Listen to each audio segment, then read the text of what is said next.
Demonyo? Baka nakakalimutan mong ang demonyong tinatawag at nasa harap mo ngayon ay minsan mo rin namang minahal. Bakit magalit na galit ka? Di hamak na mas malaki ang kasalanan mo sa akin kesa sa kasalanan ko sa'yo. Mambabarang ka! Pinatay mo si nanay! Pinatay mo siya!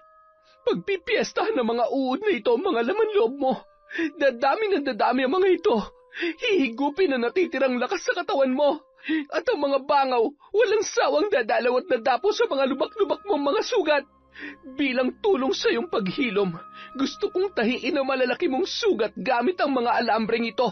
Ang bawat tusok ay katumbas ng sakit ng mga naghihingalong tao. Mababaliw ka sa sakit, tatakbuhan ka ng katinoan, at alam mo ba, mas nababagay kang isama sa mga nabubulok na basura. Sige, damay-damay na to. Lahat ng mga bahay dito ay magiging abo. Masunog sana kayo, pati na rin ang bahay na tumulong sa demonyitang yon. Taon 2013, Cavite. Bandang 8:00 ng gabi, sa balkonahe ng isang bahay, masayang inabutan ni Aling Susan ng pulutan ang kanyang anak na si Axel na nakikipag-inuman sa mga pinsan nito bago bumalik sa loob ng bahay. Bagamat may kinakasama na si Axel ay madalas pa rin yung nasa bahay ng kanyang nanay. Hindi yun nalalayo sa bahay na inuupahan nila ni Grace. Mahigit 1 taon na rin na nagsasama, ngunit hindi pa nagkakaroon ng anak at wala pa ring planong magpakasal. Isa sa mga tumututol ay si Aling Susan. Ibang babae kasi ang gusto niya para sa kanyang pinakamamahal na anak na si Axel. Ang gusto niya kasi, matulad ang kanyang anak sa 2 nitong pinsan na nakapangasawa ng mga profesyonal at may maayos at maginhawang buhay. Habang nagiinuman ang mga yon ay nakikinig siya sa usapan ng magpipinsan. Nagkukunwari lamang na abala sa pinapanood na palabas sa telebisyon. Yan, sige, tagay pa.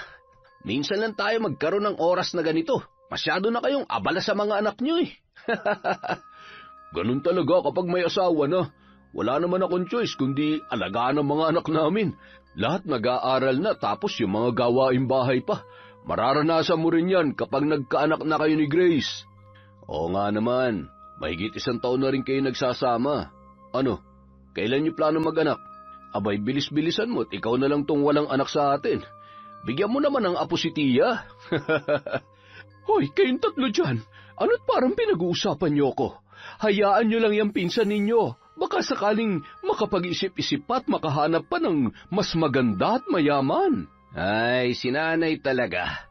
Huwag kayong mag-alala, malapit na rin umalis si Grace. Mag-a-abroad yun.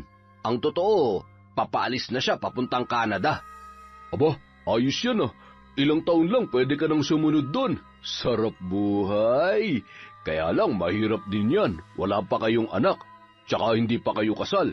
Paano kung bigla na lang may makilala yan doon? Nako, maganda pa naman. Ay nako, ganyan na ganyan yun nangyari sa kaibigan ko. Yun nga at engaged na bago lumipad papuntang ibang bansa. Ayun, nakahanap pa ng kapwa Pilipino doon. Nakalimutan na may naghihintay sa kanya dito sa Pilipinas. Ay, subukan lang niya. Ipapakulam ko siya. Para sigurado bago umalis, magpakasal muna kayo kahit sa West muna. Para makasiguro na malayo man, pag-aari mo pa rin. Lalo na pag mga ganyang babae, di naman magdadalawang isip na palitan ka basta-basta. Wala ka naman trabaho tapos... Teka, iniinsulto mo na yata ako, pinsan eh. Bakit ka ba nagagalit? Nagsasabi lang naman ako ng totoo.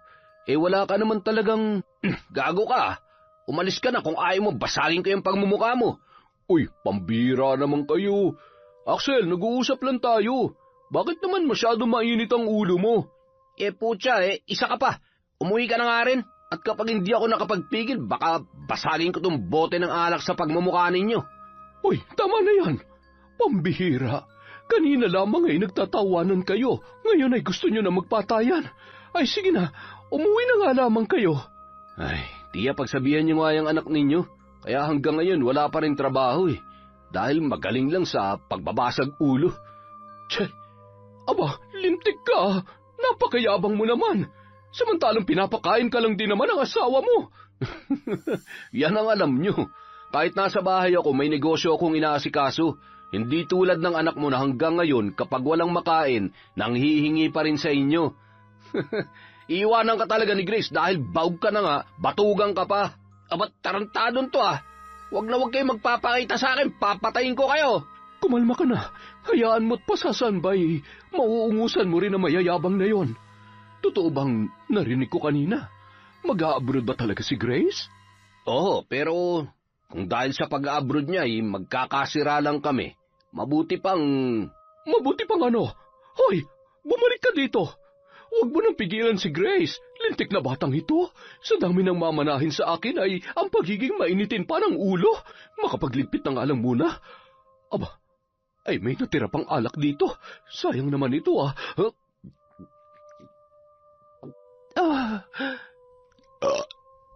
Samantala, habang nag-aayos ng mga gamit at nakasalansang mga dokumento sa kamang higaan, bigla namang tumunog ang cellphone ni Grace.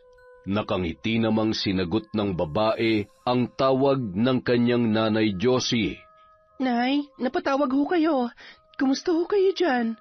Si tatay at si Bunso, nandyan po ba? Ay, ayos lamang kami dito, anak. Huwag mo kaming alalahanin.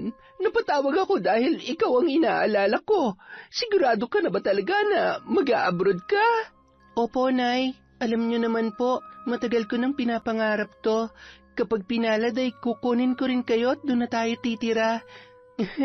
Siyempre gusto kong tulungan kayo na makapagtapos ang engineer natin at para makapag-ipon ng pera para sa plano nating negosyo.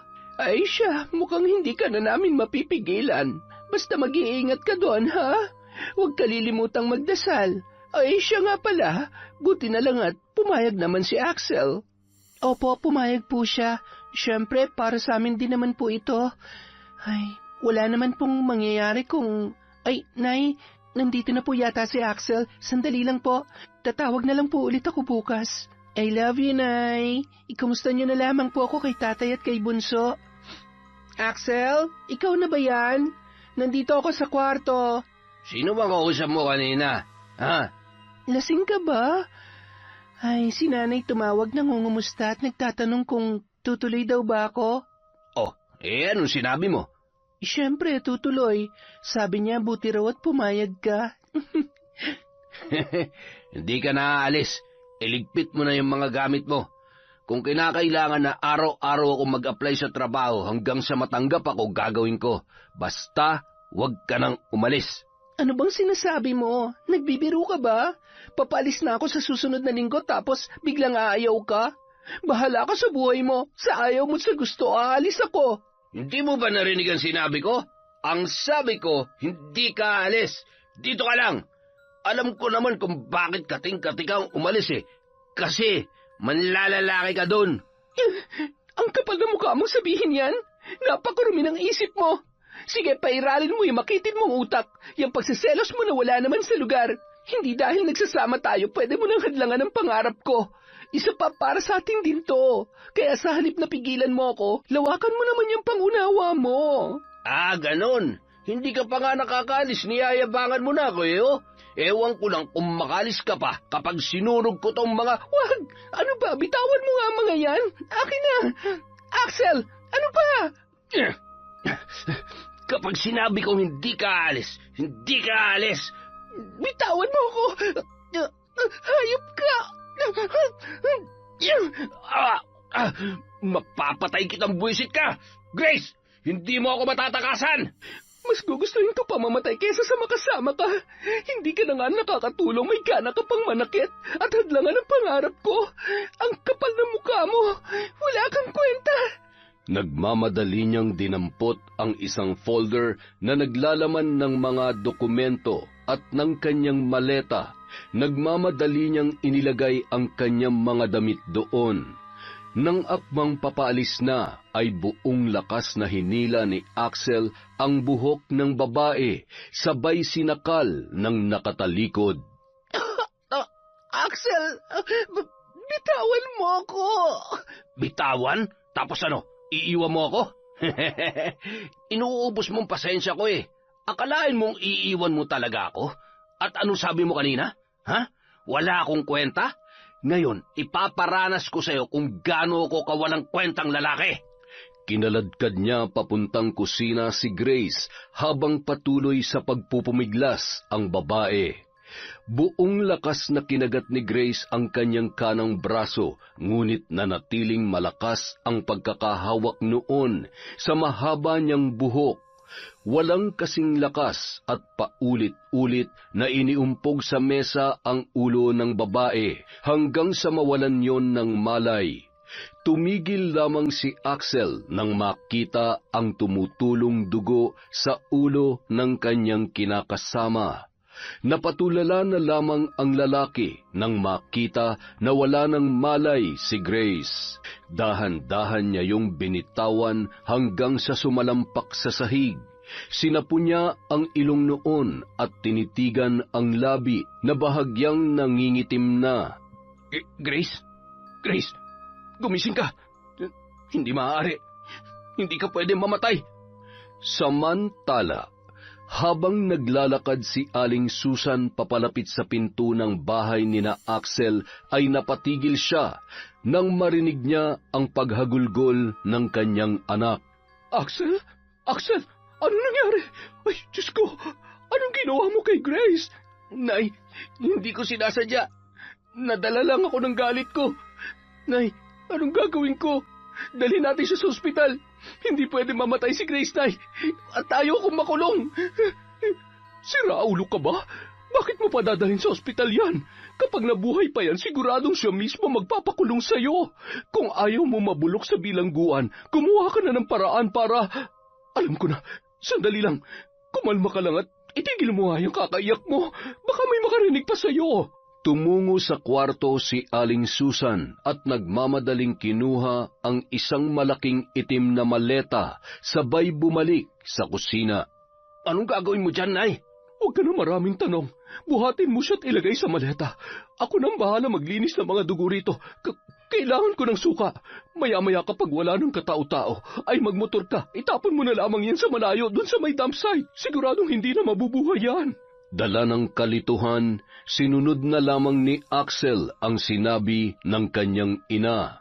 Matapos ilagay ang kanyang kasintahan sa maleta na nakabaluktot ang tuhod at ulo, ay itinabi muna nila yon. Abala sa paglilinis ang kanyang ina habang nakaupo naman sa sahig at nakasandal sa pader ang ulo ni Axel. Nakatulala at hindi pa rin makapaniwala sa mga nangyayari. Pagsapit ng hating gabi, nagmamadaling itinali ng mag-ina sa malapad na floorboard ng motorsiklo ni Axel ang maletang yun.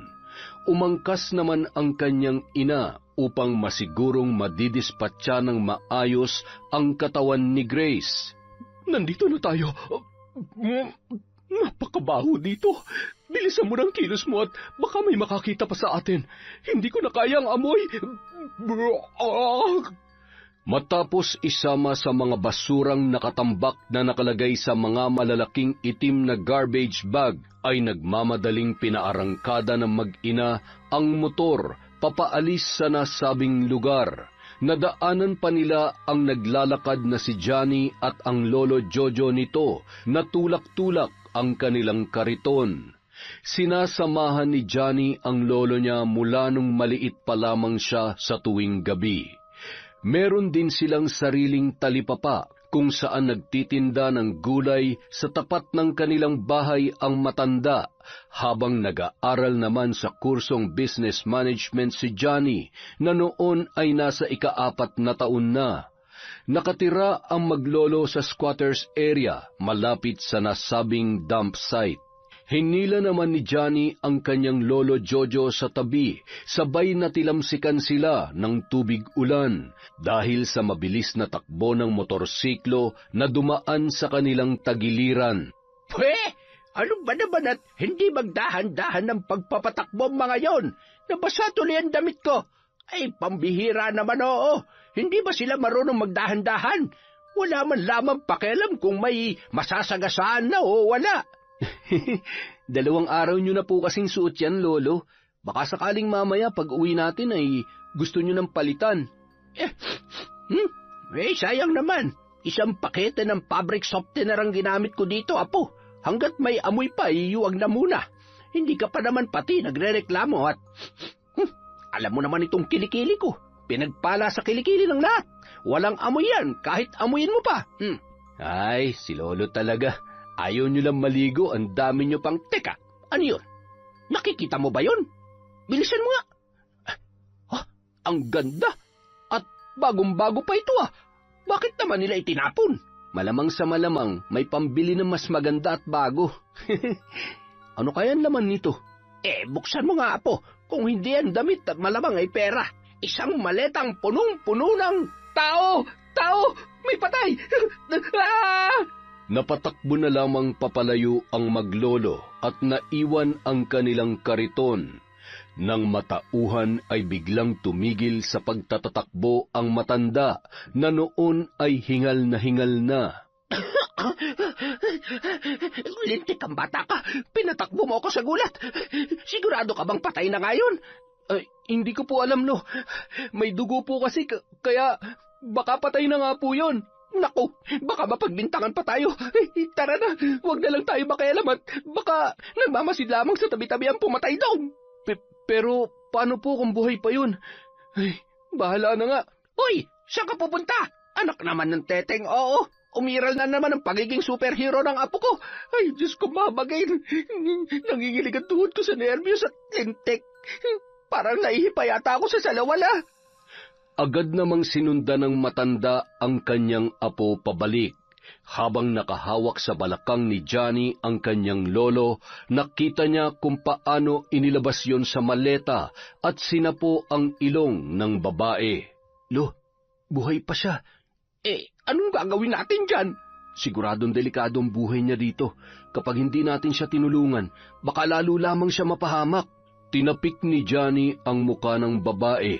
Bahagya yung napamulat at umubo.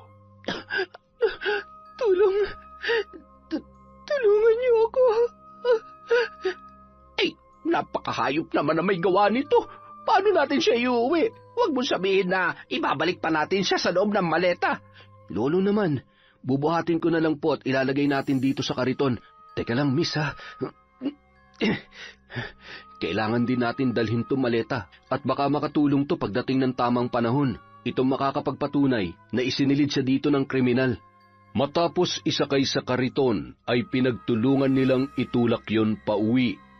Nang makarating sila, ay sakto namang nakasalubong ni Johnny ang kaibigan niyang nurse. Johnny boy, kumusta? Oh, babae? Ano nangyari dyan?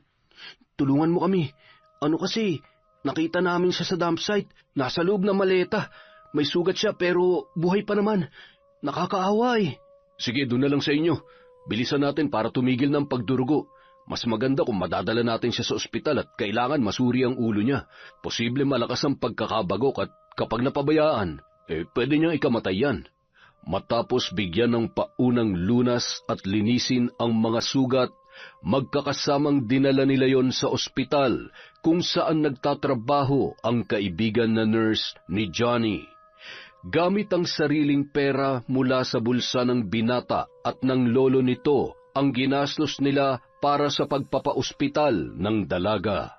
Nagkaroon yon ng minor skull fracture, ngunit maswerteng hindi nagkaroon ng seryosong epekto sa utak at wala namang namuong dugo na maaaring magdulot ng komplikasyon kung sakali. Tinahi ang isang mahabang sugat at agad ring pinalabas ng sumunod na araw. Labis naman ang pasasalamat ni Grace sa mga taong nagmabuting loob sa kanya. Nang makauwi sila sa bahay ay kapansin-pansin ang lungkot sa muka ng dalaga at takot na animoy may malalim na iniisip. Ayos ka lamang ba, iha? Nagugutom ka ba? Magsabi ka lang at ipagluluto kita. Hayaan mo't maya-maya ay uuwi na si Johnny. Ang sabi niya, isasamahan ka niya sa presinto para mailahad mo nangyari sa'yo. Naalala mo bang lahat na nangyari sa'yo, ha? Opo, pero huwag na po tayo magsumbong sa pulis dahil baka mahanap niya po ako at gusto ko pong umuwi sa pamilya ko. Baka po patayin ako ni Axel. Lo, ano nangyari? Bakit ho siya umiyak? Meron bang masakit sa'yo? Gusto mo dalhin ka ulit namin sa ospital? Gamot, kailangan mo bang uminom ng gamot? Ari, hay nako, masyado ka namang OA. Nagkukwentuhan lamang kami. Hay. Ganun ba? Akala ko tuloy kung napano ka na. Pwede mo ba akong tulungan na makauwi sa pamilya ko? Sige, pero nasaan ba sila ngayon? Nasa Siquijor po sila. Ay nako, malayo pala. Paano yan, Apo? Gagawan ko ho ng paraan. Pagkatapos ng graduation ay saka tayo uwi sa probinsya. Ihahatid lang kita pagkatapos ay babalik din ako kaagad dahil kailangan ko na mag-apply ng trabaho para makapagretiro na sa pangangalakal ang makulit kong lolo. Abat, hoy, yan ang hindi pwede. Mas malakas pang kinikita ko sa pangangalakal kesa sa pagtitinda. Hanggat kaya ko pang mamulot at magtulak ng kariton, itutuloy kong pagiging basurero ko. Wala namang masabi si Grace sa kabaitan ng maglolong kumupkup sa kanya. Ngunit sa bawat gabing dumadaan ay paulit-ulit pa ring sumasagi sa kanyang isip ang ginawa sa kanya ng kanyang kinakasama. Hindi niya mapigilang pumatak ang luha habang pinagmamasdan ang tahi sa kanyang ulo. Hintayin niyo lamang ang paghihiganti ko. Pareho lang kayo mag-ina. Mga demonyo kayo. Dudurugin ko rin ang buong pagkatao niyo katulad ng pagdurog niyo sa pangarap ko para sa pamilya ko at sa sarili ko. Hayop ka, Axel! Hayop ka! Napapailing at buntong hininga na lamang ang maglolo kapag naririnig ang mga di mapigilang paghikbi ni Grace. Alam mo, Apo, pwede naman nating iganti si Grace dun sa lokong kinakasama niya. Base sa kwento niya, siguradong yun yung magkasamang nakamotor nung gabing yun. Magkasama pa talaga sila mag-ina nung tinapon nila si Grace, kaya ganun na lamang ang pagmamadali nila. Lolo, si Grace nga na kinakasama niya kaya niyang patayin eh. Tayo pa kaya na hindi naman niya kaano-ano? Sus, huwag mong iniismol itong lolo mo. Utak tarantado rin to. Laban sa mga taong tumatarantado ng iba. Lalo na sa katulad ni Grace. Tsaka, kailangan nating makuhang ilang gamit niya. Kawawa naman dahil pagkahubad ng damit ay laban na kaagad. Tig-dalawa lamang kami ng pinagpapalitang damit. At tsaka, para din yung ibibili mo ng damit, ipamasahin nyo na lamang pauwi sa Siquijor. Ay, basta hindi tayo papalpak dyan, Lo. Bah, ayaw ko naman masayang tong kapugian ko. Tsaka, practicein nyo yung tuhod nyo at siguradong mapapalaban tayo sa pagtakbo. Oo nga, no. Hindi bale. Hindi naman natin kailangan tumakbo kung papasukin natin yung bahay kapag walang tao. Ang sabi ni Grace, halos dun na tumitira yun sa bahay ng nanay niya. Malamang sa malamang ay nasimot na natin lahat ng gamit ni Grace doon. Hindi pa rin bumabalik yun. Wala tayong ititira. Tapos, para mas masaya, takutin natin. Para mabagabag ng takot at konsensya ang hinayupak na yon. Ilabas mo nga sa freezer yung dugo ng baboy at kailangan natin yon. Makatulog na ka muna at bukas ko na lamang ipapaliwanag sa'yo kung paano natin paglalaruan ng gagong Axel na yon. Kinabukasan, ng sumunod na gabi. Nakakailang bote ka na naman, Axel. Tama na yan. Ano na lang ang mangyayari kung puros alak na lamang ang atupagin mo? Humanap ka na lang ng ibang babae para makalimutan mo ng lintik na babaeng iyon. Ay, pwede ba, Nay? Patay na nga yung tao, ginaganyan mo pa rin. Di man siya nakapagtapos ng pag-aaral, pero di hamak na mas madiskarte at mas may kwenta siya sa akin. Anak ng putya naman, oh. Hindi nga ako pala rin magkaroon ng permanenteng trabaho samantalang siya. Mula nung magsama kami, wala man lamang akong naiambag kahit sa bill namin sa kuryente. Wala talaga akong kwenta. Pinatay ko siya. Pinatay ko yung babae na wala namang gusto kundi mahalin ko lang. Ay nako, yan ang nga bang sinasabi ko. Iinom-inom ka tapos magdadrama ka at kung ano-ano na naman ang lalabas dyan sa bibig mo. Sige, ipagpatuloy mo na yan. Kapag nagkataon, ikaw din mismo magpapahamak dyan sa bibig mo. Ay! Samantala, nung mga oras na yun ay isinisilid na ni Johnny at ni Lolo Jojo ang mga damit at ang isang folder na naglalaman ng mga importanteng dokumento ni Grace.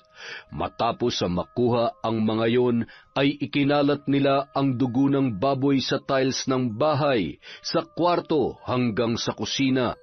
Nilagyan din nila ng pulang ekis ang mga larawan ni Axel, sabay sumulat sa pader ng salitang, "Mamamatay ka rin."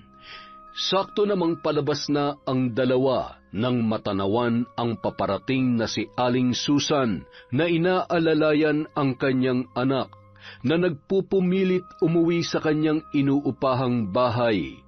Nagkubli ang dalawa sa tagiliran ng bahay at nang masigurong nakapasok na sa loob ay tumakbo ang maglolo palabas ng tarangkahan at nagmamadaling naglakad papalayo sabay sumakay sa isang tricycle. Samantala, matapos paupuin sa may sala si Axel ay napansin ni Aling Susan ang mga marka sa larawan ng kanyang anak. Gayon din ang nakasulat sa pader. Paglingon sa may kusina ay nakita niya ang nagkalat na dugo sa sahig at sa lamesa. Napahawak sa bibig ang ginang at hindi makasigaw, dala ng sobrang takot. Nanginginig ang kamay at tuhod na lumapit sa anak at pinaghahampas yun, sabay itinuro ang kanyang mga nakita. Ano yung mga... Grace? Minumulto niya na ba tayo, Nay? Grace, patawarin mo ako. Kailangan nating alisin ang mga dugo at hindi kita pwedeng iwan na mag-isa dito. Kung talagang nagmumulto siya, delikado ang buhay mo dito. Siguradong hindi matatahimik ang kaluluwa niya hanggat hindi siya nakakaganti sa atin.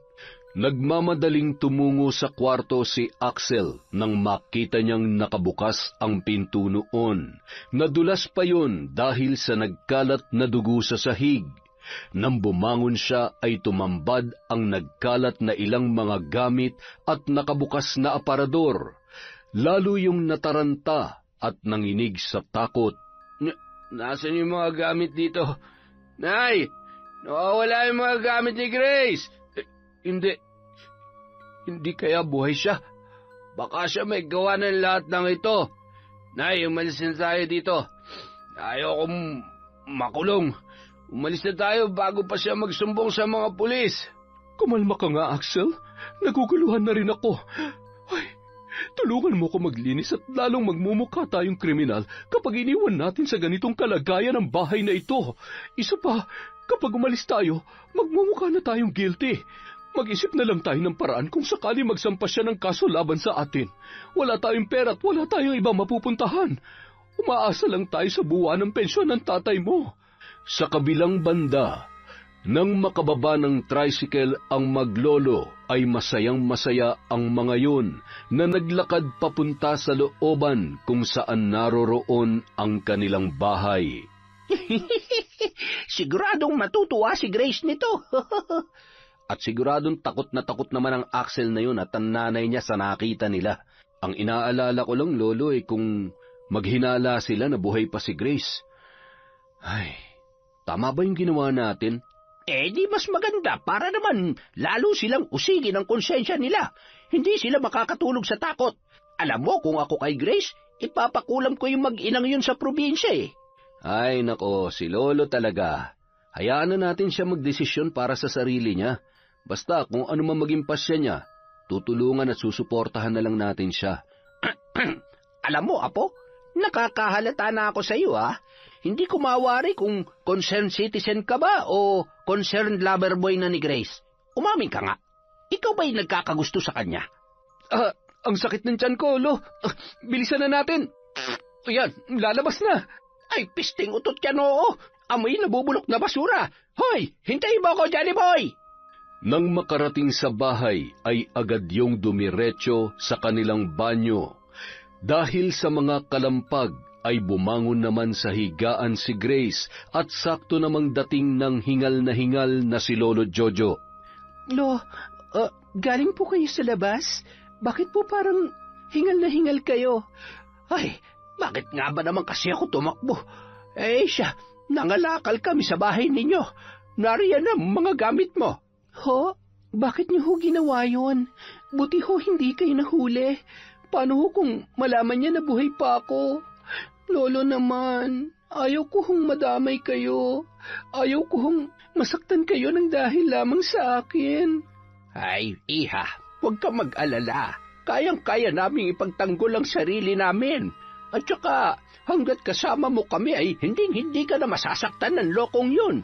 Diyan pa lang sa bungad kapag nagtangka siyang sumugod dito kung sakali man, ay hindi na siya makakarating ng buhay dito sa pinto natin. Okay lang po ba kayo? Tubig po. Uminom muna kayo. Ay, kayo talaga. Maraming salamat po, Lolo. Si Johnny po. Sakto namang labas ng binata sa banyo na hinihimas-himas pa ang kanyang tiyan. Rapsa, nailabas din ang sama ng loob. Ay, naku, Sus Mariosep naman oo. Isara mo nga yung pinto ng banyo at humalingasaw yung ano bang amoy yan? Makalipas ang 2 araw, matapos ang graduation ni Johnny sa kolehiyo, bumiyahe na sila papuntang Siquijor sakay ng eroplano. Mula sa airport ay sumakay pa sila ng jeep at tricycle papunta sa baryo kung saan naninirahan ang magulang ni Grace. Bago makarating si Grace ay abalang-abala naman sa paghahanda ng tanghalian ang mag-anak. Araw ng Sabado noon at kagagaling lamang nila sa bukid. Namitas kasi sila ng gulay at nanguha ng laman ng kamote. Habang nagluluto ang mga yon ay napag-usapan nila si Grace na halos mag-iisang buwan nang hindi nagpaparamdam. Ayos lang naman siguro siya doon, Nay. Sabi niya doon sa huling text, magiging abala siya doon at istrikto daw yung amo niya. Di ba may mga ganun naman talaga? Siguro naghahanap lang yun ng pagkakataon para matawagan tayo dito. Miss na miss ko na nga po si ate. Ay, sana nga ay nasa maayos siyang kalagayan ngayon. Hindi ako halos makatulog sa gabi sa kakaisip sa anak natin. Kung ako lang ang masusunod ay ayaw ko na lumayo siya. Siguro kung nagpursige lamang si Axel na magtrabaho ay hindi na kailangang magpakalayo-layo pa ni Grace. Hindi man lamang pinalad si Grace sa mapapangasawa niya. Ay, hindi bali sanang hindi mayaman basta responsable man lamang sana. Malay mo naman makapag-isip-isip pa. Hindi pa naman sila kasal. Marami pang pwedeng mangyari. Isa pa, bata pa ang anak natin. Malayo pang mararating niya sa buhay. Sana nga. Para naman hindi niya habang buhay na pasanin ang pabigat niyang kinakasama. Mukhang kahit sa mga gawaing bahay ay hindi maaasahan ng lintik na yon. O tay, uminom ka muna ng tubig. Aba, bakit? Hindi naman ako nang hihingit, lalong hindi naman ako nauuhaw Para lumamig ang ulo nyo. Baka mamaya kasi tumaas na naman ang presyon nyo Ay, sandali lang ho. May tao yata sa labas May tricycle ho sa tapat. Nagkatinginan ang mag-asawa nang marinig ang sigaw ni Sam sa labas ng kanilang bahay. Sabay nagmamadaling iniwan ang kani-kanilang ginagawa at lumabas ang mga yon. Ate, akala namin nakaalis ka na. Bakit may ganyan ka sa ulo? At saka, sino ka? Bunso, mamaya na ako magkukwento ha. Si Johnny nga pala, kaibigan ko. Agad na tumakbo si Grace papalapit sa kanyang nanay at tatay at mahigpit na yumakap sa dalawa.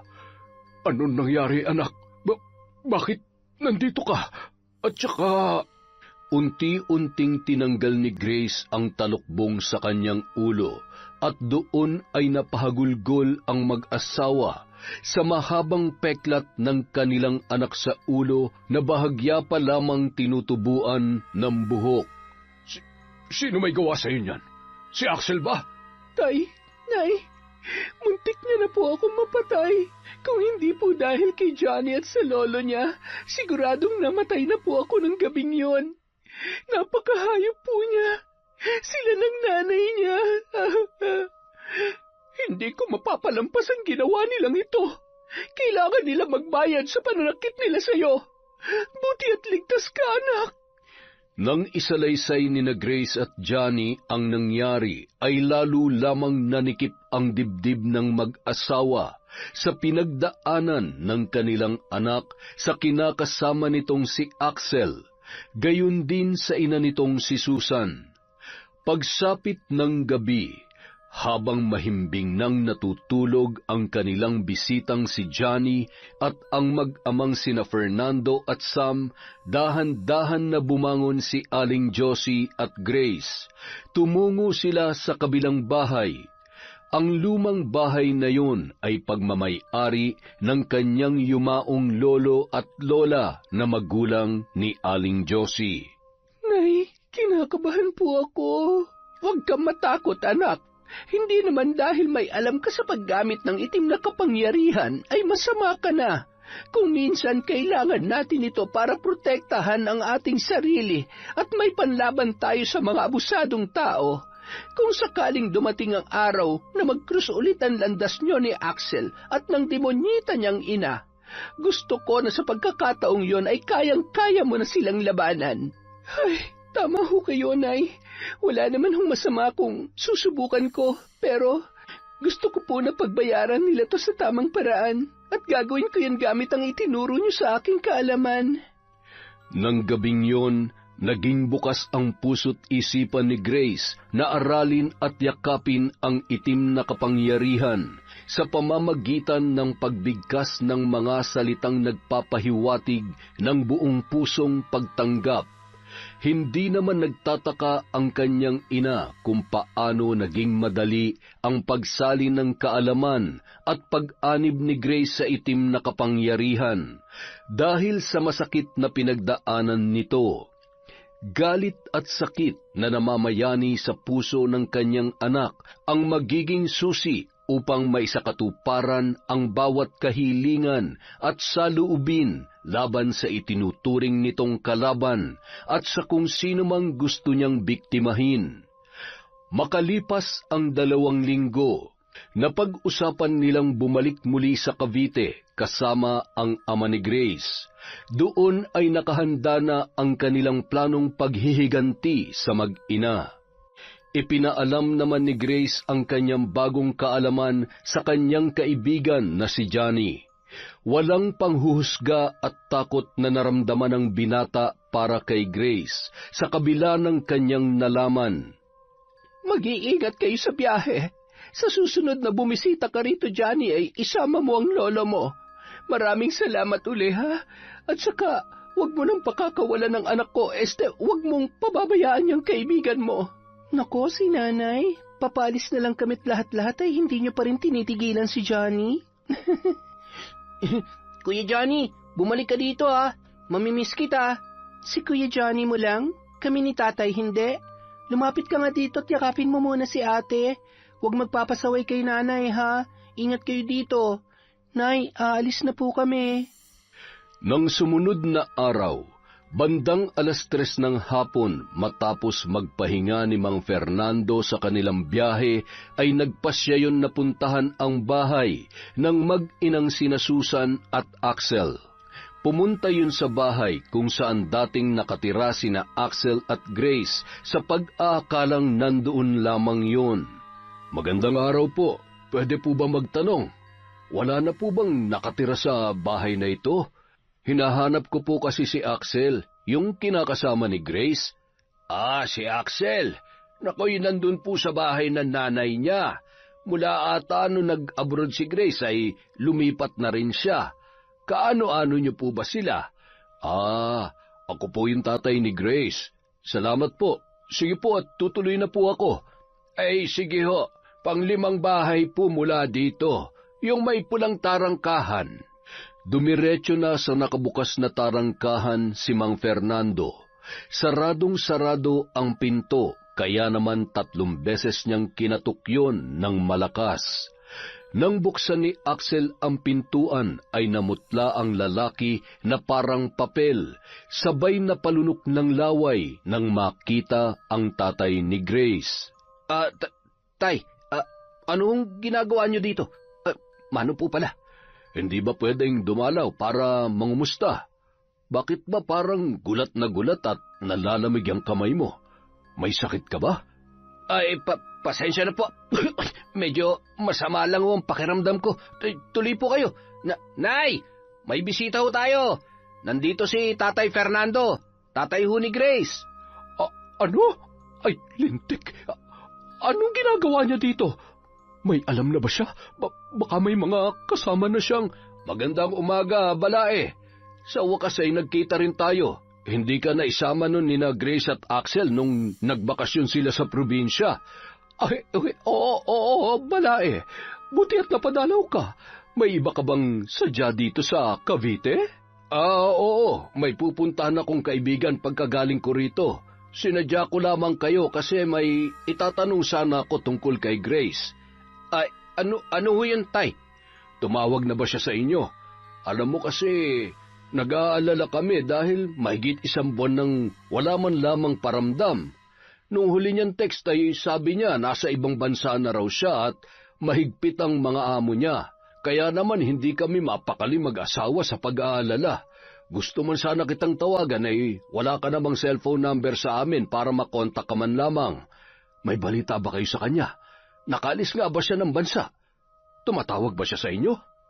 Oo, nakalis siya. Ay, yan nga rin ang ipinagtataka namin ni Axel dahil mula nang umalis siya ay 1 beses lamang din nagpaabot ng mensahe katulad ng sinabi sa inyo. Nag-aalala at siyempre nangungulila na rin ang husto itong anak ko. Ay, alam mo naman, mahal na mahal niya ang anak mo at hindi naman ito sanay na malayo kay Grace. Hamot kapag tumawag ay ipapaalam namin sa iyo. Pakisulat na lamang dito ang numero mo at tatawagan ka agad namin, ha? Baka ho abala lang siya. Sana nga po maayos at hindi siya nahihirapan sa trabaho niya. Sabi ko naman kasi dito na lamang siya. Bakit? May trabaho ka na ba? Ay, wala pa po pero nag-a-apply na ho ako. Nag-a-apply. Mukhang 2 taon ka na atang nag-a-apply, Ano yon? Iniinsulto mo ba ang anak ko? Iniinsulto? Bakit balay? Masama bang magsabi ng totoo? Aba, kung pumunta ka lang dito para maliitin ang anak ko, ay makakaalis ka na. Ay, hindi tuloy nakapagtataka kung bakit hanggang ngayon ay wala pa rin pakinabang yang anak mo, Balae. Mukhang maayos ang pagkakahulma mo. Manang-mana sa ugali mo. Ay, Mga sinungaling kayo. Mag-iingat kayo, ha?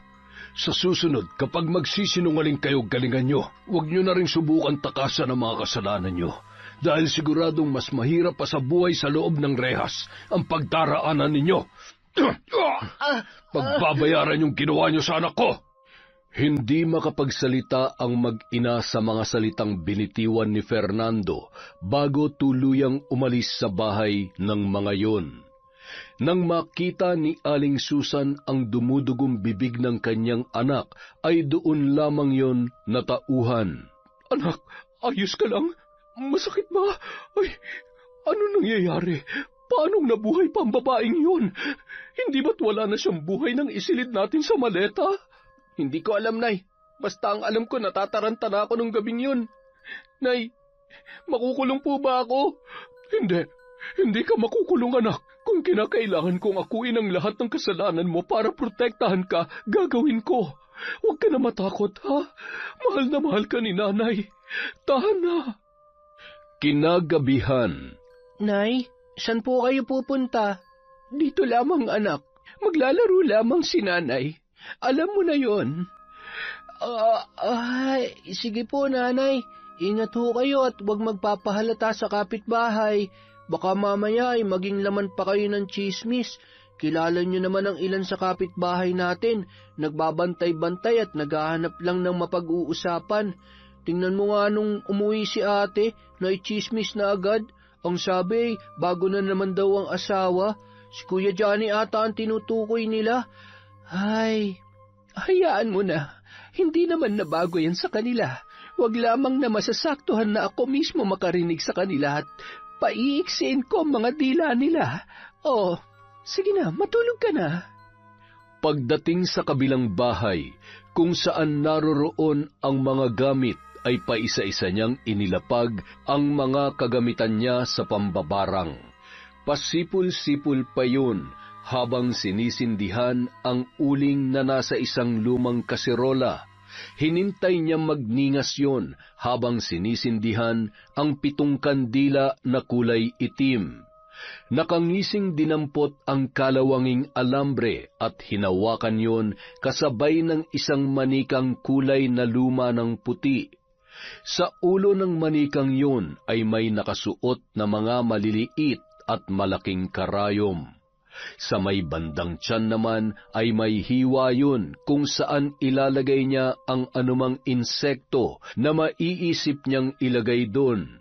Sa isang malaking garapon, naroon ang iba't ibang insekto na maaaring magkaroon ng buhay at dumami sa pamamagitan ng kanyang mga orasyon.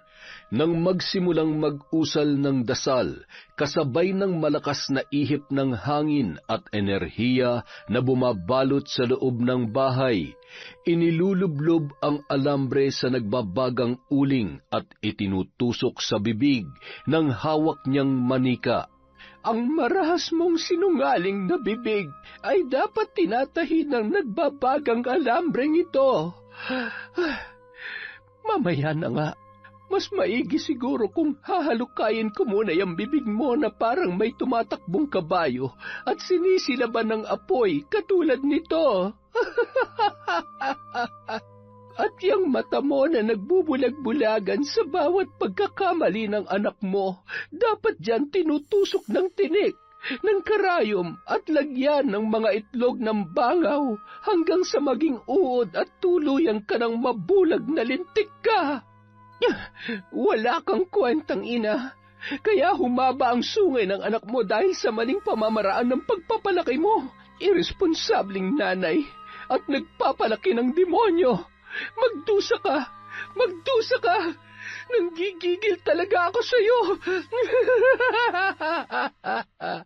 Samantala, habang natutulog si Susan ay naramdaman niya ang biglaang paghapdi ng kanyang dibdib na animoy sinisilaban. Gustuhin man niyang bumangon nung mga oras na yon ay hindi niya maikilos ang kanyang katawan. Hindi niya rin maibuka ang talukap ng kanyang mga mata. Ngunit nararamdaman niya ang presensya ng isang nilalang na hindi niya kilala. Lalo lamang nanlamig ang buo niyang katawan nang marinig ang mga kakilakilabot na bulong sa kanyang tainga. Napapaungol yon na animoy binabangungot.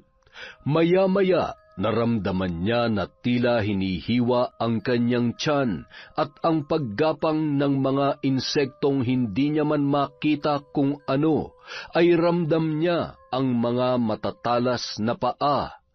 Maya-maya, unti-unti niya nang naramdaman ang pagtusok ng alambre sa kanyang mga mata na animoy tinatahi yon. Buong lakas niyang tinatabig ang kamay ng kung sino mang nilalang na nasa tabi niya nung mga oras na yon. Maawa ka! Huwag mong gawin sa akin to! Wala akong kasalanan sa'yo! Walang kasalanan? Masyado kang mapagmalinis para sabihin wala kang kasalanan. Hindi mo alam ang mga pagkakamali mo? E di sige, ipaparamdam ko na lang sa'yo. Baka sakaling maisip mo kung bakit. Ano bang problema nitong bibig mo, ha? Hindi ba't kaya nitong bumigkas ng sandamakmak na kasinungalingan para lamang maprotektahan ang anak mo? Kaya para hindi ka na makapagsinungaling pa, kailangan na nating tahiin yung bibig mo na parang ganito. Huwag kang malikot. Sinabi nang huwag kang malikot. Masakit ba, Susan? Sagutin mo ko. Magsalita ka. Tandaan mo, walang-wala pa yan sa mga susunod na gagawin ko. Kaya kung ako sa'yo, gawin mo na kung ano ang dapat kung gusto mo pang mabuhay at makasama ang anak mong demonyo. Nay! Nay! Mayroong gustong pumatay sa akin. Papatayin niya ako, anak. Napahagulhol sa iyak si Susan, sabay yumakap sa kanyang anak na noon ay nag-aalala para sa kanyang ina. Lalo na nang biglang magsilitawan ang napakaraming butlig sa muka at palibot ng bibig nito. Maya-maya, napahawak yun sa kanyang tiyan nang maramdaman niya na may nagwawalang kung anong buhay na insekto sa loob noon at ang pakiramdam na animoy sinisilaban ang kanyang sikmura. Nagpagulong-gulong yon hanggang sa gumagapang at humihiyaw na sa labis na sakit. At nang kumalma ay napahawak naman siya sa kanyang ulo nang maramdaman ang pinaghalong pangangati at kirot. Kasabay ng mahigpit niyang paghawak ay ang pagkalagas ng kanyang buhok. Nanginginig ang kamay na tinitigan ang napakaraming buhok na nasa kanyang kamay na may kasama pang natuklap na makapal na anit na may bahagyang dugo. Sa pagkataranta ni Alex ay nagsisigaw yon sa labas at humingi ng saklolo.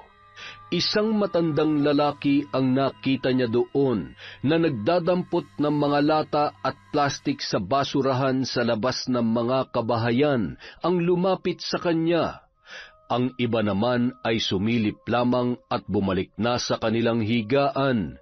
Walang pakialam, lalo na't hindi naman sila malapit sa mag-ina at alam din nila ang kagaspangan ng mga ugali noon. May tutulong ba ako sa iyo, iho? Hindi mo ba nakikita? Huwag ka na magtanong, tulungan mo na lang ako, bilis! Abay, ayos ah. Sa lahat ng nangangailangan ng tulong ay siya pa yung siga. Nang makita ng matanda ang kalagayan ni Susan ay napailing-iling yon. Hindi imposibleng mambabarang ang may gawa nito. Taga-Sikihor ako kaya alam kong nangyayari ngayon sa nanay mo. Ganyan na ganyan ang nangyayari kapag binabarang ang isang tao. Dalhin mo siya sa isang magaling na albularyo. Baka sakaling maisalba mo pa ang buhay ng iyong ina. Ay, sandali lang at tatawag ako ng tricycle na maaari niyong sakyan. Magmadali na kayo. Malapit lang naman ang bahay niya dito. Ang problema, alanganing oras na. Pero subukan niyo na lang. Agad namang bumiyahe ang mag-ina matapos sabihin ng matanda sa driver kung saan dadalhin ang nanay ni Axel. Pagdating roon ay halos mamaos na sa kakatawag sa labas ng bahay si Axel habang nakasalampak sa kalsada si Aling Susan na noon ay nanghihina na. Ay, sino ba yung lintik na? Natutulog ako kanina, pasigaw ng sigaw ah. Hoy! Ano ba? Ano ba kailangan mo ha? Hindi mo ba nakita ang nakapaskel? Alas 8 hanggang alas 3 ng hapon lamang. Hindi alas 3 ng madaling araw. Pambira naman oh. Pasensya na ho. Kailangan lang ho talaga namin ang tulong ninyo. Tulungan niyo naman po ang nanay ko. Ay, siya, pumasok na nga kayo. Aba, malala ang tama ng nanay mo ha. Malamang hindi basta-basta mambabarang ang nakabangga ninyo. Ano po, yung dating kinakasama ko na taga-probinsya, posibleng siya may gawa nito. Ano kasi, hindi niya matanggap nung hihiwalayan ko na siya dahil hindi sila magkasundo ng nanay ko. Ganun ba? Malamang ang sakit at pagkabigo ang maaaring nagtulak sa kanya na barangin ng nanay mo. Huwag kayo mag-alala, susubukan kong kontrahin ang kapangyarihan niya para manumbalik sa normal ang iyong ina. Ngunit ang totoong kailangan ay magsisimula sa pagsisisi, paghingi ng tawad at pagtama ng pagkakamali na nagawa niyo sa kanya. Kapag naghilom ang sakit, mawawala na rin ang galit na siya nagpapalakas ng kanyang mga sumpa na nakakabit sa nanay mo. Matapos isuot ang kwintas, nagpakulo ang albularyo ng tig-7 dahon ng oregano, atis, anonas at lubigan. Nilagyan din yon ng ilang butil ng asin na makakatulong upang makontra ang sumpa ng mambabarang. Sinasabayan nyo ng orasyon at isang mahabang ritual upang bahagyang mapahina ang pambabarang. Sa kabilang banda, habang isinasagawa yun ay bigla na lamang napatulala ang albularyo habang pinakikinggan ang bulong ng mambabarang na kanyang kinakalaban. Kapag tuluyan mong pinalaya ang babae na yan sa sumpa, siguradong hindi niya maiisip na itama ang mga pagkakamali niya. Kung ayaw mong ako ang makalaban mo, hayaan mo kung baguhin ang pananaw ng mag-inang yan. Maaari mong bigyan ng lunas ang babae, pero huwag mong pakikialaman ang sumpa na nakakabit sa kanya. Naiintindihan mo ba? Ayos lang po ba kayo? Oo. Ayos lamang ako. Palalamigin ko lamang ito para maibsan ang sakit ng nanay mo. Mamayang 6:00 ay kailangan ko siyang paliguan gamit ang mga ito. Pagkatapos ay kailangan niyang uminom ng kahit 1 baso man lamang at mag-alay ng panalangin. Pagkatapos maisagawa ang proseso sa panggagamot, agad naman nang nagpaalam ang mag-ina, sabay iniabot ang kanilang bayad na mariin namang tinanggihan ng albularyo sa di malamang dahilan. Maaring hindi sila nagsasabi ng totoo. Isa pa, masyadong malakas ang mambabarang na yun. Ayaw ko namang madamay sa galit niya. Ay, siguradong babalik sila dito hanggat hindi sila tinatantanan at kung hindi nila aayusin ang kanilang atraso sa mambabarang na yun. Nang makarating sa kanilang bahay, ramdam na ni Aling Susan ang panunumbalik ng lakas ng kanyang katawan.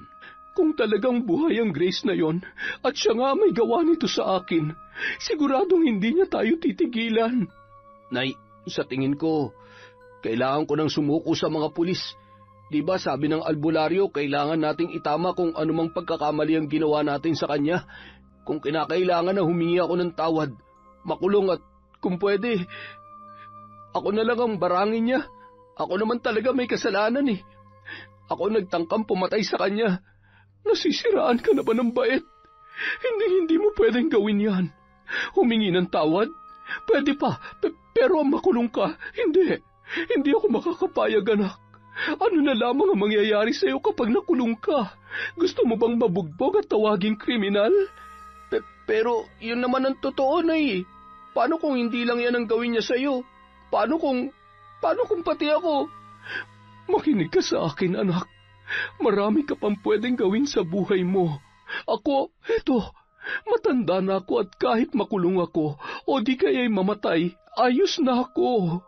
Basta, nasa maayos ka lamang na kalagayan.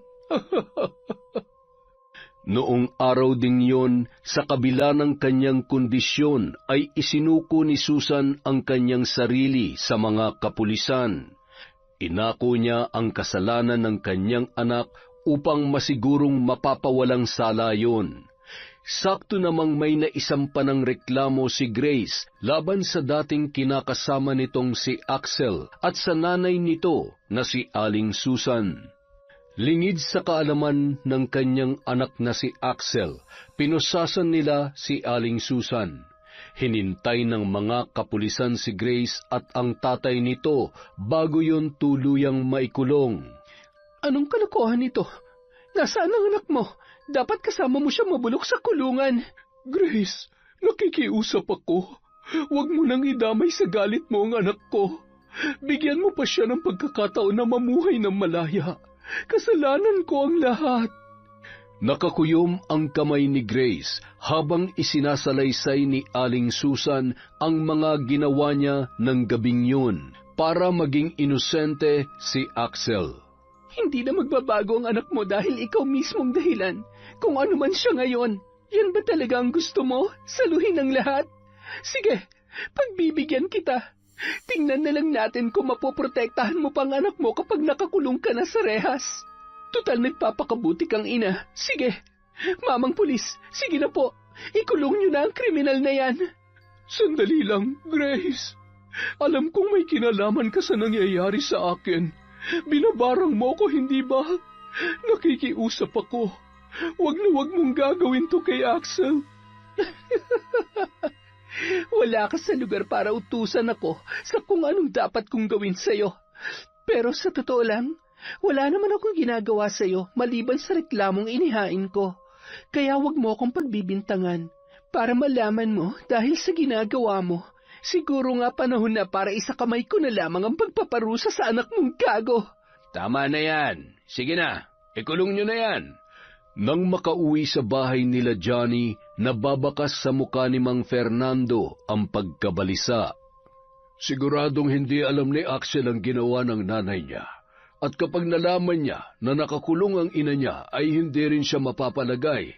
Siguradong hahanapin kanya anak at baka kung ano na naman ang... Ngayon pa ba ako matatakot sa kanya, Tay? Subukan niya lang nasaktan ako ulit. Sisiguruhin ko na ni dulo ng mga daliri niya ay hinding-hindi dadampi sa akin.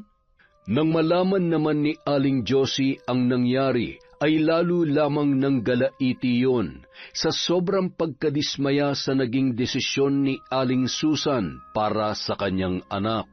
Nakakunot ang noo-noon habang inaayos ang mga gamit sa pambabarang. Matapos ihanda ang mga gagamitin niya, ay agad na nung sinimulan ang kanyang ritual. Wala ka ng kawala ngayon, Susan. At sa pagkakataong ito, isusunod ka na rin ang anak mo. Ayaw mo masira ang buhay ng anak mo pero hindi nyo man lang inisip ang pangarap na ninakaw nyo kay Grace.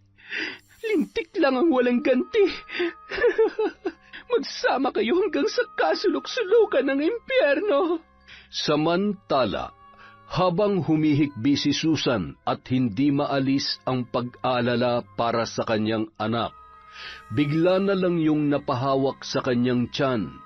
Pakiwari niya, may mga ngumangat-ngat sa kanyang laman loob. Namilipit yon at nagsisigaw. Nagtawanan naman ang mga naroroon dahil sa pag-aakalang nag-iinarte at nagbabaliw-baliwan lamang yon. Pinagsisipapa yon ng ilan sa mga dating preso na noon ay naingayan at naistorbo ang mahimbing na pagkakatulog. Nagulat na lamang sila nang bigla yung sumuka ng dugo at may lumabas na iba't ibang insekto sa tainga at ilong noon. Nandiri pa sila sa gutay-gutay noong nguso na animoy tinahi at ginupit ng pinong-pino. Nagkagulo ang mga yon, kaya naman agad na inusisa ng mga pulis kung ano ang nangyayari. Bago pa man mailabas si Aling Susan, ay wala na yung buhay. Nang gabi ring yun, isang malungkot na balita ang natanggap ni Axel na noon ay nakikipag-ugnayan sa pulis tungkol sa kasong kinakaharap ng kanyang ina. Hindi totoo yan. Hindi pwedeng mamatay si nanay. Mga sinungaling kayo. Hindi makapaniwala ang binata sa bilis ng mga pangyayari, at nang makita niya ang kalagayan ng kanyang ina ay lalo lamang siyang nanlumo. Sa halip na pagsisihan ang kanyang mga ginawa, ay lalo lamang nadagdagan ang galit at kagustuhan niyang makita at mapatay sa pangalawang pagkakataon ang dati niyang kinakasama. Ipinapangako ko, Nay, ipag-ihiganti ko kayo. Papatayin ko rin siya. Kahit halugugin ko pa ang buong mundo, gagawin ko para mahanap at patayin siya sa pangalawang pagkakataon. Wala kang awa, Grace. Wala kang awa. Makalipas ang 2 linggo, matapos mailibing ang ina ni Axel, pabalik-balik din siya sa albularyo dahil sa unti-unti niyang pangangayayat. Hindi man lamang kasi yun dalawin ng antok at hindi rin makakain ng maayos. Kapansin-pansin din ang paglaki ng kanyang tiyan Katulad na nangyari sa kanyang ina, ay nabarang din ang binata. Ano ka bang klaseng albularyo, ha? Nagsasayang lang yata ako ng pamasahe at oras sa'yo eh. Hindi mo naman ako napapagaling. Wala kang kwenta. At talaga may gana ka pa magalit sa akin? Ang kapal naman ng mukha mo. Alam mo kung hindi dahil sa akin, baka patay ka na sa sobrang tindi ng sumpa na nakakabit sa'yo. Ay, total, wala naman pala akong kwenta, di lumayas ka na. At huwag ka nang babalik dito. Walang kasing bilis na tumakbo papalabas ng bahay ng albularyo si Axel nang makita niya ang pagdampot ng albularyo sa matalim na itak na nasa lamesa. Nang makitang tumatakbo ay kinuyog pa yon ng mga tambay sa labas ng bahay sa pag-aakalang may kung anong ninakaw ang binata. Buti nga sa iyong hambog ka. Tinutulungan na nga't lahat, ako pa yung walang kwenta. Maswerte namang nakatakas pa yun at nakauwi ng buhay sa kanilang bahay.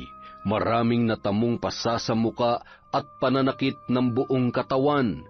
Lalo lamang siyang nanghina, ngunit pilit niyang nilalakasan ang kanyang loob. Hindi ako maaaring mamatay ng walang laban. Hindi kita titigilan, Grace. Kapag napatay na kita, wala na akong pakialam kung ano pa mangyari sa akin. Nang sumunod na araw, bandang 6:00 ng gabi, habang nakatambay at nagmamasid sa may palengke, natanawan ni Axel si Grace na sumakay sa isang tricycle.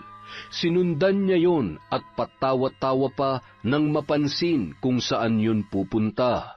Gaga, napaka-ilusyonada pero nagtsatsagang tumira sa... amoy basura. Pagkababa ng tricycle, tumayo si Grace sa may labasan na tila ba may kung sinong hinihintay. Sinamantala ni Axel ang pagkakataong yun na sagasaan ang mga pinamalengke ng dalaga. Brissette, ikaw? Napakasama talaga ng ugali mo. Hanggang ngayon pala hindi ka pa rin nagbabago. Demonyo ka pa rin. Demonyo? Baka nakakalimutan mo ang demonyong tinatawag at nasa harap mo ay minsan rin namang minahal mo. Bakit magalit na galit ka? Di hamak na mas malaki ang kasalanan mo sa akin kesa sa kasalanan ko sa'yo. Mambabarang ka. Pinatay mo si nanay. Pinatay mo siya. Bitawan mo ako. Huwag mo akong sumbatan, Axel. Dahil sa totoo lang, walang kapatawaran ang ginawa mo sa akin. Hindi lang pangarap kong sinira mo, pati buhay ko. Nung gabing yon, kung hindi dahil sa mga taong tumulong sa akin, ako sana ang patay ngayon. Siguro nga hindi pa panahon para mapanagot ko kayo mag-ina. Minahal kita. Minahal kita, alam mo yon. Kahit wala kang kwenta ni minsan hindi ako nagreklamo, pero yung magawa mong saktan at patayin ako at itapon na parang basura. Hindi ko makakalimutan yon. Hindi. Ah, ganun ha? Pues mamatay na tayong dalawa. Bitawan mo ako, ano ba? Aray ko! Grace, hoy! Bitawan mo siya! At sino naman ang anak-araw na to, ha? May bago ka ng jowa? Ayos ha! Halika nga rito. Pahihiramin kita ng mukha sa aso. Gago ka? Pakailamero? Kuyom ang mga kamay. Paulit-ulit na nag-usal ng mga kahindik-hindik na salita si Grace. Bigla na lamang nanigas ang mga kamao ni Axel na noon ay hahatawin pa sana si Johnny. Anong ginagawa mo sa akin? Tama na! Aray! Umalis ka na! Umalis ka na! Kapag hindi ka pa umalis, tutuluyan na kita! Wag! Maawa ka! Hindi na ako magpapakita sa'yo! Hindi na! Nawawala sa sarili na kumaripas yun ng takbo nang makita ang nanlilisik na mga mata ng dalaga. Agad namang tinulungang tumayo ni Grace si Johnny. Ayos ka lang ba? Oo, wala to. Malayo to sa bituka. Ay, sakit ng pangako. Kiss mo nga. Sira, bakit kasi sumugod ka na lang basta-basta? Ayan tuloy, nabangasan yung pogi mong mukha. Anong sabi mo? Pogi ako? Talaga? Uy, hay nako, na lang. Bitbitin mo na nga yan at Ayun, nagkandadurog-durog na tuloy. Gago talaga yung Axel na yun. Kahit kailan, ay nako, humanda siya sa akin mamaya. Nang makarating sila sa bahay ay agad namang nagkwento ang dalawa sa nangyari. Abay, hindi ka man lamang nanlaban. Pambihira ka naman, oo. Nabangasan tuloy ang pagkagwapo-gwapo mong muka. Alam niyo naman ho na hindi ako sanay sa... Huwag kang mag-alala, igaganti na lang kita sa kanya. Salamat, Johnny, ha? Salamat kasi lagi kang nandyan para iligtas ako. Ay, wala talagang gagawing tama ang lalaking yon. Siguradong manggagalaiti na naman sa galit ang nanay mo kapag nalaman niya ito. Ay, siya nga pala. Handaan na ba ang mga gamit mo? Doon ka na muna pumirmi sa atin. Mag-aral ka na lang, anak, para naman dito ka na lang sa Pilipinas magtrabaho. Ay, oo na po. Susubukan ko ulit mag-aaral at nawalan na rin ako ng ganang umalis ng bansa. Ang sabihin mo, mamimiss mo ako kapag umalis ka. Sus, baka ikaw. Ngayon na uuwi na ako sa probinsya, siguradong... Ay, oo na. Habang nag-uusap ang mga yun, bigla namang narinig nila ang sigawan ng mga tao mula sa labas. Sunog! May sunog! Dalawang bahay ang noon ay lumalagablab sa apoy. Tumakbo sila papalapit para makiusisa sa nangyari nang biglang makita ni Grace ang nakatanaw na si Axel. Sige, damay-damay na to. Lahat ng mga bahay dito ay magiging abo. Masunog na kayo, pati na rin ang bahay na tumulong sa demonyitang yon. Patakbong lumapit si Grace kay Axel at noon ay hawak pa ang isang galon at lighter. Axel, hayop ka talaga. Wala kang kasing sama. Pati ba naman mga tao dito ay nadamay mo? Oh, bakit ako sinisisi mo? Nanonood lang naman ako dito ah. Wala kaya akong ginagawang masama. Ah, ganon ha? Wala pala ha? Sinungaling ka talaga at wala kang puso. Sinasagad mo talagang galit ko. Habang itinuturo ni Grace sa kinatatayuan ang lalaki, ay bigla na lamang nagpasuray-suray yon na parabang tinatangay ng kung anong puwersa. Maya-maya, binuksan noon ang hawak na galon na mayroong laman na gasolina. Ibinuhos niya yun sa kanyang katawan at walang kasing bilis na sinindihan ang kanyang sarili. Tulong! Tulungan niyo ako! Napalingon ang mga tao nang marinig ang nagpapagulong-gulong na si Axel sa kalsada habang pasimple namang naglakad papalayo si Grace, na patay mali siya sa kanyang ginawa. Sa natitirang oras mo dito sa ibabaw ng lupa, sisiguruhin ko na bawat minuto ay nanamnamin mo ang sakit na kasing saklap ng mga kasalanan mo. Wala na akong ititirang awa at ni katiting na pagmamahal sa iyo, Axel. Tapos na akong umasa na may pag-asa magbago ang tulad mo. Malala ng kasamaan mo. Pwede ka nang makipagtagisan ng kasamaan sa kaluluwang nasusunog sa impyerno. Sa tulong ng mga taong sumaklolo, maswerte pa rin nabuhay yun. Hindi rin nagtagal ay naapula rin nila ang sunog nang dumating na ang mga bumbero. Nang malaman ng mga pinsan niya ang nangyari sa kanya, ay hindi naman siya natiis ng mga yun.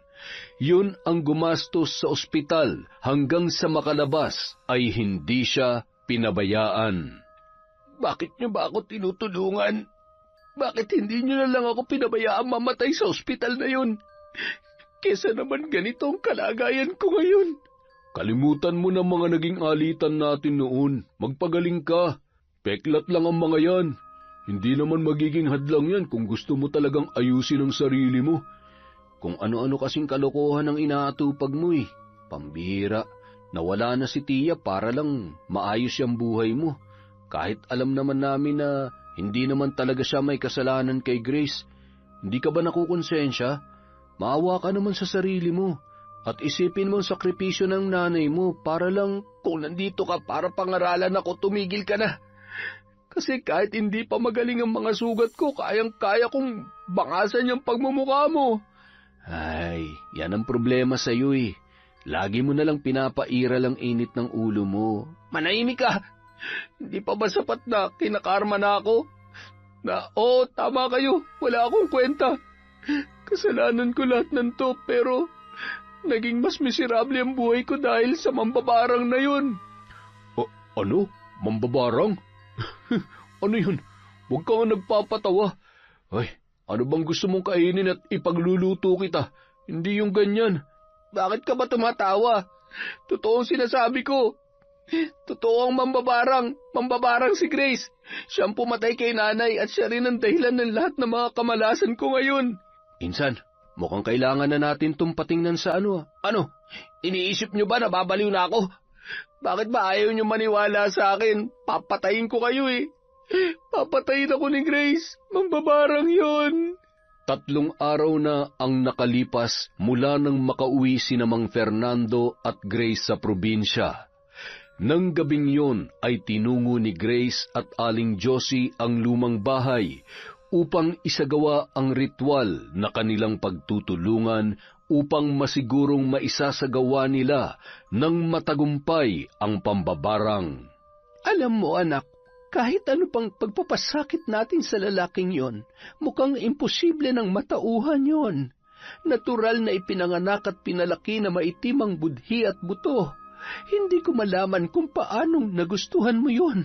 Nay, sino ba naman ang hindi aasa sa tamis na mga pangako at magagandang plano niya para sa amin? Hindi ko naman alam na sa pagpaplano lang pala siya magaling. Ay, siguro nga ginawa niya yan para mapaniwala ako na mahal niya talaga ako. Alam mo, Nay, dahil sa nangyari sa amin, ngayon ko lang din naisip na sobrang laki kong tanga. Ang sakit lang kapag iniisip ko kung talagang minahal niya ba ako o baka nga ginamit niya lang ako eh. Pero iniisip ko, siguro yung masakit na pinagdaanan ko, yung mga nangyari ang paraan para mailigtas ko ang sarili ko sa relasyon na wala naman patutunguhan. Akalain niyong kailangan ko pang maranasan na isilid sa maleta bago ko makita yung lalaking talagang para sa akin. Ay nako anak, ganyan talaga ang kapalaran. Pero hindi pa rin katanggap-tanggap ang ginawa sa iyo na mag-inang yon. Hindi kailanman magiging tama at magiging pwede para sa akin. Kaya ngayong gabi, tapusin na natin to. Pagkatapos ay palayain mo na ang sarili mo sa galit. Hindi ko lubos maisip na yung lalaking minsang minahal ko ay gusto kong pahirapan at patayin ngayon, Nay. Masama ba akong tao? Masama ba ako kung tutuluyan ko na ang hayop na yon? Ano ba ang gusto mo? Ikaw ang may hawak ng lahat. Kung pinanghihinaan ka ng loob na saktan at patayin siya, alalahanin mo ang gabi na walang awa kanyang sinaktan, isinilid sa maleta at itinapon na parang basura.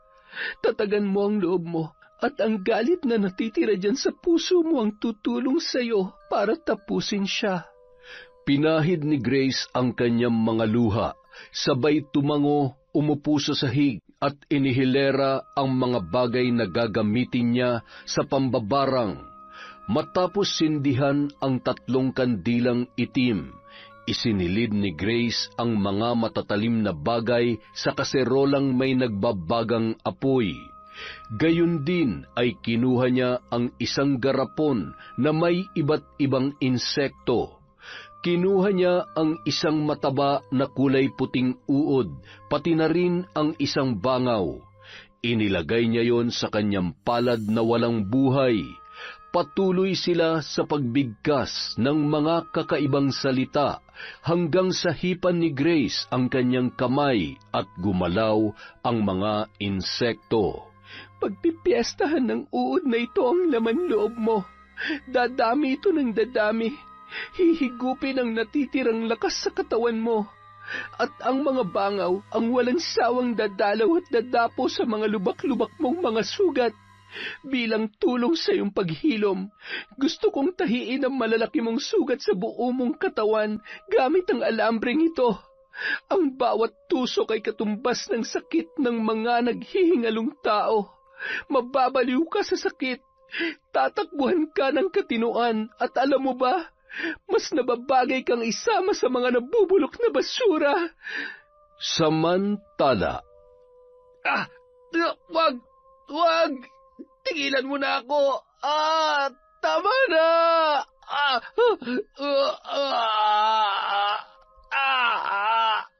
Palala na ng palala ang mga sugat niya. Nakakatakot. Kailangan na natin siyang itali. Mas mahihirapan tayo kapag tumakas na naman ang lintik na... Ay, napapagod na talaga ako mag-alaga sa lukulukon to eh. Buti sana kung gagawin niya rin to sa atin kung sakaling tayong nasa kalagayan niya. Sabi ng bitiwan niyo ako! Axel, saan ka pupunta? Bumalik ka dito! Axel! Ay, Diyos ko, kayo na pong bahala sa kanya. Ginawa naman po namin lahat para matulungan siya. Chang, kunin niyo na lang po yung anak niyo. Tutal, kasalanan niyo naman kung bakit nagkaganyan siya eh. Ay... Habang naglalakad si Axel, nakaramdam yon ng sobrang lamig. Nagtaasan ang mga balahibo niya, sabay palingon-lingon sa mga taong dinaraanan niya. Tinatakpan nun ang kanyang tainga dahil sa malakas na halakhak na kanyang naririnig habang ang mga tao ay nagtitinginan sa kanya. Tumahimik na kayo! Tumahimik kayo, sabi! Nandiyan na sila! Maririnig nila tayo! Papatayin nila ako! Tumakbo ang binata, sabay sumampa sa isang nakatigil na truck na may mga nabubulok na basura. Hindi alintana ang amoy basta makatago lamang siya roon habang nakakuyom ang tuhod hanggang sa nakatulog na. Bagamat madilim ay hindi man lamang napansin yon ng mga tao. Tulog na tulog at walang kamalay-malay na nakarating na siya sa dump site, nagabundok ang basura. Walang ekspresyon na naglakad-lakad at tila ba wala ring naaamoy. Nang makakita ng nilalangaw na pagkain ay agad niya yung sinunggaban na animoy gutom na gutom. Paborito ko to! Paborito ko to! Ito pa! Nay, bakit tayo mo kumain? Ay ka na. Bahala ka, magugutom ka dyan. Ha? Si Grace? Wala na. Wala na siya, Nay. Nasa abroad na yun. Oo. Sabi niya, padadala niya ako ng pera. Maraming. Oo, bibigyan kita.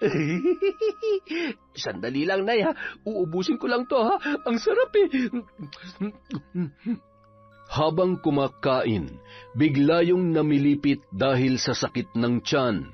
Gumulong-gulong hanggang sa nagsilabasan sa mga butas ng kanyang katawan ang mga uod. Maya-maya, tunog ng napakaraming bangaw naman ang kanyang naririnig. Mas malalaki yon kesa sa pangkaraniwan. Halos mapuno ang kanyang katawan sa pagdapo ng mga bangaw. Ramdam niya ang pagbaon ng mga galamay sa kanyang nagnanaknak na mga sugat. Napuno ang ilang mga sugat ng napakarami at naglalakihang itlog ng bangaw. Yan ang nararapat sa iyo, Axel. Paalam na. Amanos na tayo. Wala nang silbi ang mga kamay, paa at ang bawat parte ng katawan mo.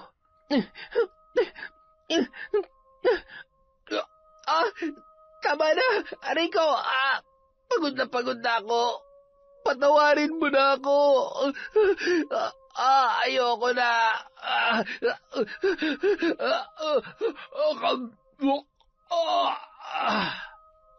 Doon ay tuluyan ng pinagkaitan ng buhay at inuuod na ang bangkay ni Axel matapos ang ilang araw niya ng pagkamatay.